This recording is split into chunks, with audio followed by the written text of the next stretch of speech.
Yung so right mga karagon, good morning. So ito kagigising lang natin dahil pagod kahapon sa biyahe tapos nagtrabaho pa tayo. Pagkarating natin, so ito na yung site na ginagawa natin. So bali kahapon, so forma. So yung pinormahan natin. Ayan, so bubusan ko mamaya. Wala tayo kahit galing tayong Bicol, biyahe papuntang Pampanga. Trabaho pa rin tayo. Pahinga. Alam yung mga forma natin. Tapos ito yung site na ginagawa natin.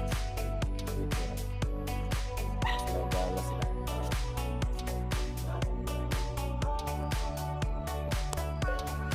Bakal sa taas. Nilagay sila ng bakal.